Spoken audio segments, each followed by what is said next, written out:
After a 2-week break, welcome back to another episode of Review from the Stands. In a week, or 2 weeks, should I say, where there's been even more football than ever before.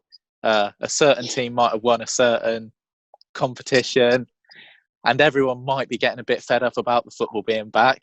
We're back again with another podcast. We might especially have another guest later on, which will be good. But I suppose there's been a lot to talk about since we've been away. So how is everyone? Good, thanks. Great.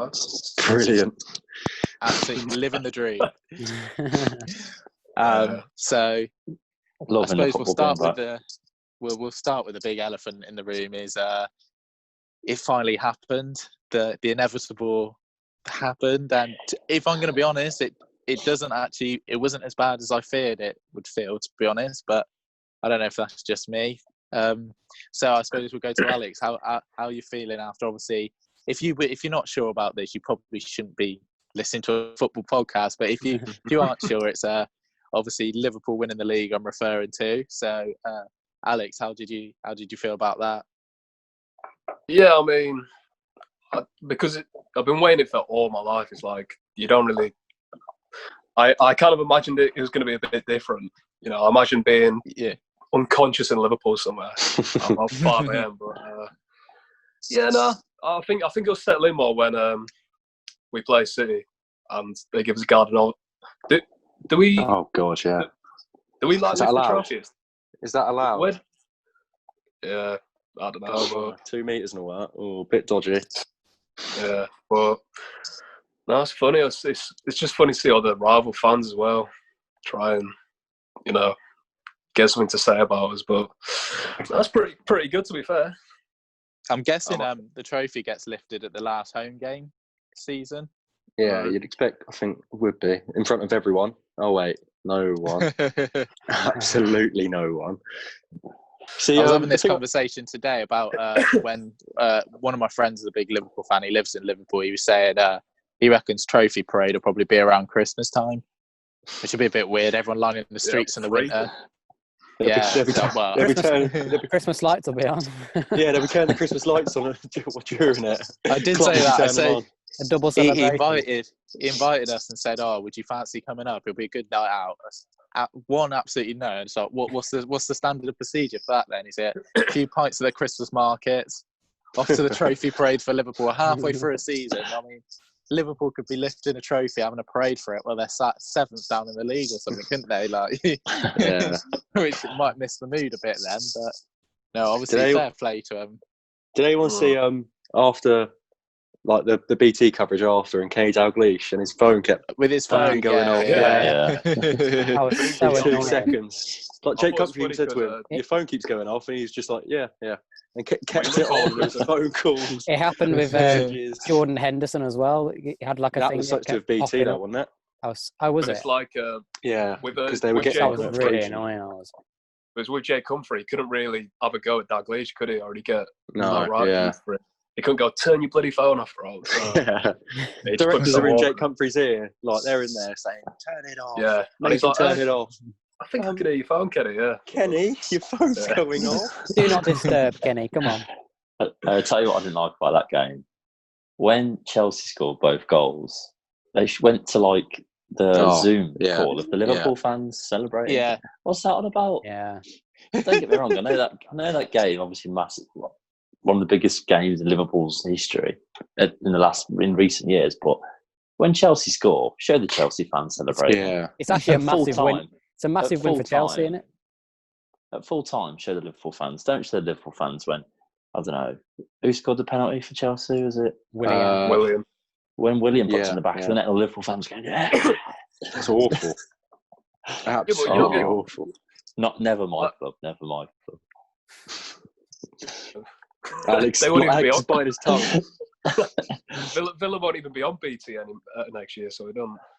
That's fine. Correct. FA Cup, mate. I will touch on that actually. I had the pleasure of seeing Villa play. I don't often watch Villa games, and obviously with all the football being on, you get to see everything. And Saturday lunchtime, it was. Obviously Connell as well had invested interest in the game, but it wasn't a great one to watch, was it, lads? Oh, I think my tea's done. So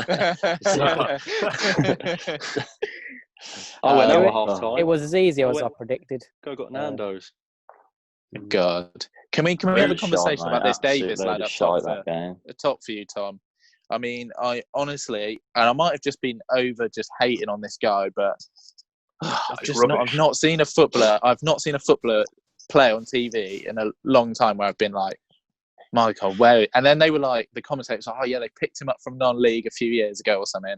So it's like, oh, see, it makes a bit more sense now. Like they need a striker. He's probably. I mean, dunno. go on, can you touch on him? Yeah, I don't know. It might have been a bit harsh on him there. He's not. He's got a bit of an unorthodox style. He doesn't when he plays. He doesn't look like a footballer. Like you mean, he's a bit gangly. He's a bit clumsy, but he was a decent young lad in the Championship. Thought he had a bit of potential. Like when he played a few times for us over the last few years. But Sheffield United, the first game back after the restart, played really well. I thought he's probably our best player. Should have scored a couple. Then started the Chelsea game, and just nah. And then I'll tell you, I'll watch Newcastle him again, and Wolves. I'll give him a second chance after that. I'll let him see if he's got it. What's his goal record like? He's done more than Samatta, I'll say that. So that's not really difficult, is it? Samatta's only played about 10 games on it. Yeah, when I've seen Samatta, I think he's quite good. Like he's quite clinical. Did you see him against Newcastle and Wolves? I missed that game. I did miss that game. I saw the ball. You literally wouldn't have known he's on the. At least Davis put himself about. Oh yeah, he Samatta started that just game. weren't. That's the game I didn't see. Yeah, sorry. I'll take it back. Tom, with Villa, is it just you get to like the 60th minute and then you just seem to like always seem to be a bit competitive and then you get to about 60, 70 minutes you just seem to like, fall apart, it looks like. Oh, yeah, I don't know. There's just nobody on the same wavelength as Grealish and McGinn. There just isn't. Like I think really both teams were poor, and then obviously they introduced Traore, and then but the thing is as a team, I know obviously Villa have had their struggles. You can't be actively looking like you're fearing a player coming on as a sub. And it looked like that. It looked like as soon as he came on, they dropped. And Didn't the commentator say literally that Tyrone Mings said to Neil Taylor, wasn't it? He's coming on. I don't know, but I think it's one of those commentators inventing conversations on the pitch up again. Like, oh, look at him. And as he's just gone through there, he said to the keeper, go on, have a bit of that. That one of those ones. The worst thing about Traore, though, is the fact that he played for us and he was horrendous. Like, genuinely, look, a clown. Like, it's mad, isn't it, really? It's as if someone just saw him sprinting in a park somewhere and was like, shit, he's quick. Put some football boots on him. And we signed him. And all of a sudden, he weren't even that good at Borough. He started off really slow at Borough, didn't he? And he actually got into things. I think Pulis liked him and he got him going. I think Nuno's just done an absolute worldie of a job on him. He's actually told him to look up before he crosses the ball. And now he's a decent player. He stopped hitting the stands now with his crosses, hasn't he? I tell you who I did rate actually for Villa was Douglas Luiz. What's he like? I thought he looked very good in possession compared to everyone else. I think he's probably been our best player since the restart. I think these last 4 games he's been the most consistent performer, definitely.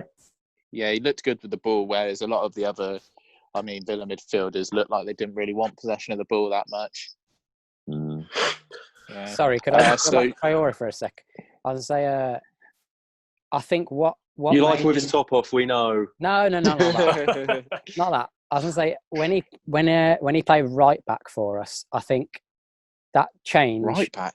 Yeah, he played right wing back, wasn't it? Yeah, when he came and played right wing back for us a few months ago now, I think he learnt when to have the ball and when to pass it off. So now when he's pushed him back up front, he knows when to cross the ball and how much space he's got, if that makes sense. Do you know what I mean? I remember seeing him against Southampton, right wing back. He was literally so quiet. No, but I think they took him off at half time. He's learned when to have the ball and what to do with it in certain situations. No, yeah. I think he has learned quite a lot in the last few years, hasn't he? I mean, he's still... how old is he now? 24, I think. 4, yeah, I think. Yeah, he was starting really young, wasn't he? At Villa, he must have been, 19, 20? So yeah, he's learned a lot in these last few years. Quite clear. And now Liverpool want him. How sad. Can't afford him, apparently. Can't afford him. Plays about 20 minutes a game. We'll leave all the Traore talk for the group chat because he seems to pop up quite a bit, doesn't he? Yeah. Starter, non-starter, Traore, never me Liverpool, not to Liverpool. I suppose we'll touch on the second. I was going to say second division. That's an old term, isn't it? Jesus. The Championship. proper your dad there, wasn't it? Second division. Proper Back football. in my day. The Championship. So let's have a little rundown. Obviously, Forest, good result the other day, wasn't it? Yeah, great result. Huddersfield first half, we weren't anywhere near it. I thought we were going to be in trouble after watching the first 20. But then grab him, give him a chance. He's so clinical. He'll get you goals, and that's what he's done. And he looks different, I find, from before lockdown. He looks so much more fitter and like hungry than he was before lockdown. So that's a good thing for us, I think. But we've got some tough games coming up. Horrible beard. No, Who, me or Grabban? No, he hasn't. But he's still scoring, so who cares? But yeah, we've got Bristol City tomorrow, so we've got some more tough games after that, like Derby and Fulham, Preston. So it's tough, but we're pretty solid in the playoff places now. Leeds are going up as well, aren't they? Yeah, they look good as well against Fulham, but Fulham looked awful. I told you Brentford are a team to watch, didn't I? Brentford as well, yeah. I think they are the best footballing side in the Championship, Brentford. I would love them to beat but they haven't scored a single goal. I would love them to beat West Brom. I'll tell you what, we're still up there if we carry on. What, we're 7 points automatic? 7 points off auto, 7 points of going outside the playoffs. West Brom aren't looking great as well. No. You beat Huddersfield 3-1? 3-1. That penalty was bollocks as well, wasn't it? Jesus Christ. That wasn't great. Suspect keeping on one and Grabban's goals, I thought. Yeah, was that this first one? It was nice volley, wasn't it? Quite clean. Yeah. You could have gone up there. Enough of that.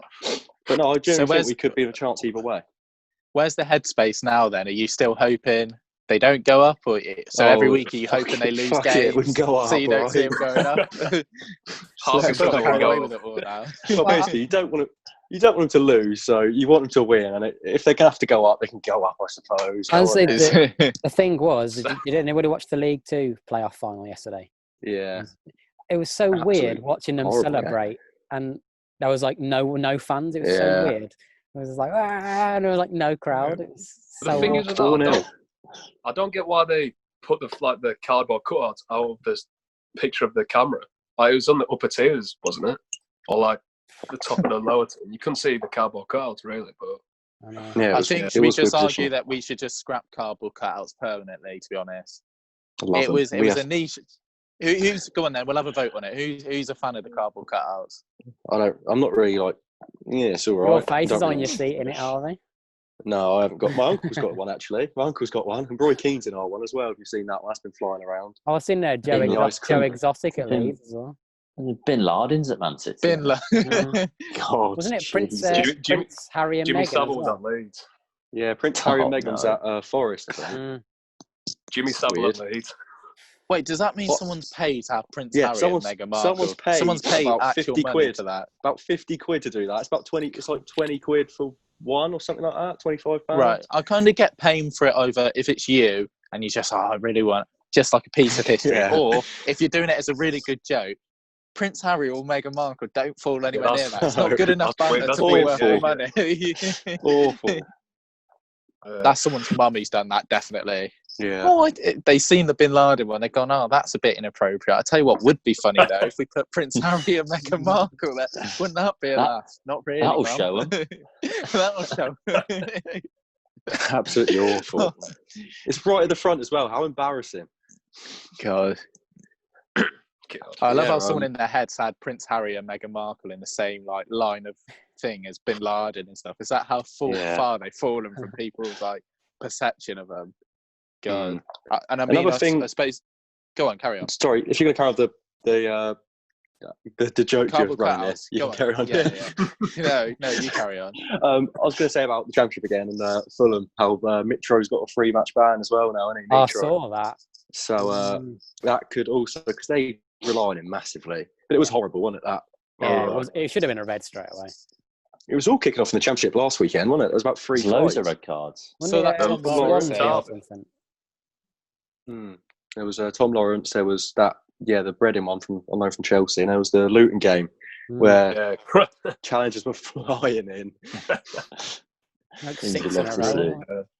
But Mitro Fulham without Mitro for 3 games, and Cardiff are looking all right as well. So we've taken the Doma off them, which is a bit harsh. Harvey, hasn't a common theme with Forest been everything looks to be like opening up, and then you draw with like Wigan or something like that? No. Tomorrow we lose 2-0 to Bristol City. Saturday we lose to Derby. And who we got next after that? Then we probably beat Fulham 1-0. Yeah. It's all right. It's Forest all over, but I have to wait and see. And obviously, as well, just the last competition this week was FA Cup at the weekend, obviously, as well. So, blimey, yeah. I tell you what, that's got to be one of the best semi-final lineups in a while, to be fair. To have, well, not in terms of having all of the conventional top six in it, I suppose. To have 4 of them in it is obviously make interesting semi-finals, to be fair. It was a shame with the Newcastle game, because if Dwight Gale didn't miss that open net, then it'd been 1-1, wouldn't it? And I thought Newcastle could have done something, but such a terrible miss. Terrible. It was, yeah. Got absolutely battered, didn't they?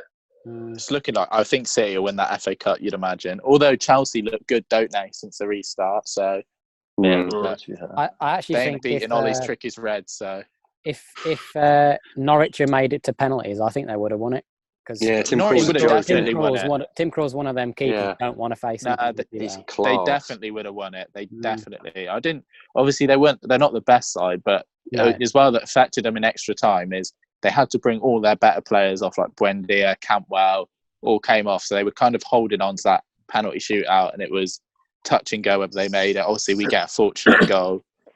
Probably deserved it due to the balance. Even though we weren't that good, we completely dominated anyway. We bit of an off day. So, I mean, it'll be good. Hopefully, we can get a trophy under. Because obviously, with Liverpool winning, it's been a bit. I can't be bothered with football now. A team which has struggled since coming back is Sheffield United, haven't they? They've been really. I don't think they've won yet, have they? They've had four games, and they've struggled. So maybe their momentum's gone. About, didn't we? Said that, I think, on the episode before it all started again. They're a team playing on momentum and high confidence, and that the break could have knocked that. And I think it showed because they're poor against us, very poor against Newcastle. Should have won though. Should have won though. What about that goal, Tom? Eh? What? Technically, they should have won. Disgusting. That was. Rules of the game. They should have won. Disgusting that was. Honestly, if you stay up on that point, I'll just be all up. I'm pretty certain it's going to be Bournemouth, Norwich, and either Villa or West Ham. Right. Remember, let's go back. Yeah. Start of the season. Crystal Palace away. Right. We're 1-0 down. Grealish tried to dive. He's got a full list of it, hasn't he? He's got a full Henry list. Lansbury has scored a perfectly legitimate goal to make it 1-1. Yeah, but the ref blew his whistle. And it's called off. And he shouldn't have done, mate. That's the point. Yeah, but Tom, there's a difference between not getting a penalty and being disallowed a goal that's gone in. We're not getting a penalty, mate. We scored a goal. But Lansbury they scored from it, yeah. But Grealish did try and dive. Grealish attempted to dive. You could see his foot was dragging across the floor as he fell down. Oh, wow. I'm not even going there with that. Sorry, mate. Them the rules. So basically, right, we'd be on 28 now. With just that extra point, we'd be out the relegation zone. Watford are in it again, aren't they? I thought they would look all right until... Big Nigel's got to get him out, isn't he? Yeah, Nigel. Big Nigel's going to get it out, Come on, Nigel. Sort it out. Tell you what, Southampton though. What a job he's done at Southampton. Since that, considering they lost 9-0. Yeah. Since that, I mean, they've been in top, aren't they? Imagine if Danny Ings gets top scorer as well. He's quality, though, isn't he? That's actually crazy. Absolutely clinical. And we sold him, and kept Origi. Yeah, but Origi's class, mate. Origi's quality. The thing with that, he was too injured, wasn't he, all the time? That was the problem. Yeah. Now flying. Could be like when Kevin Phillips won the Golden Boot when he was at Southampton, or was it Sunderland? I can't remember. Sunderland. Only won the Golden Boot that season. They're a pretty average side. Ings for England. Definitely. Right. Just before we get our guest on, I suppose we should quickly check in on the Fantasy League. Oh no! Actually, we've all had very good weeks recently. the average. I'd overtaken Connell. I'd overtaken Connell for a brief, like, however long, like a night or two. Yeah, Alex did that to me at the bottom as well. Very close to me now, Jordan. It's actually relatively close together, though. It's the only league I'm in where there's less than 100 points between everyone. Leagues I'm in, there's like 200 odd. It's because you had Martial captain, wasn't it? Yeah, you've had an absolute joke of a week, that last one, Jordan. Yeah, I know. I've just, been studying it, like not overthinking it, just going with my heart rather than my head, and just like following the players through there. Stuck with the United players, so that might come back to bite me tonight. I played my free hit this week. I mean, it's not doing me very good. Where are we at with it? So we got Connell for those of you listening, Connell is currently leading it by, I'm guessing these are updated ones, by 9 points. And then there's a bit of a gap now, 42 points between me and Tom. I'm second, Tom's third. It's quick maths, that is. We're about 27 points behind. Tom is Harvey, and 2 points behind Harvey is Alex. So still all to play for. I mean, I don't think anyone wants to finish last. Absolutely cruise control at the bottom. Cruise control. He bottled it, I think. I think bottling it is probably the apt the thing is, when like real life Liverpool started, when I was like, I don't need virtual. I don't need I've got actual. No. This one again. Obviously, not many weeks to go with that, like there is the season. I think there's probably more to play for in the fantasy football than there is. Well, I don't know though. Villa, will they go up? Will they stay down? Connell, will stay unbeaten? Definitely is the answer. Do you know what? We laugh about it. I don't even think the way they're playing. I think they could. I'm slightly worried. Knock it out. I'm slightly worried. It's going to happen, boys. It's going to happen. I'm pretty sure. Europa League, though. I'm pretty sure Harvey said that if that does happen, he's on the next episode naked with me. You know what he said? Naked. Is that what he said? Yeah. Oh. Yeah. God. I'm guessing it's time we get ready to introduce our guest. Get in the guest.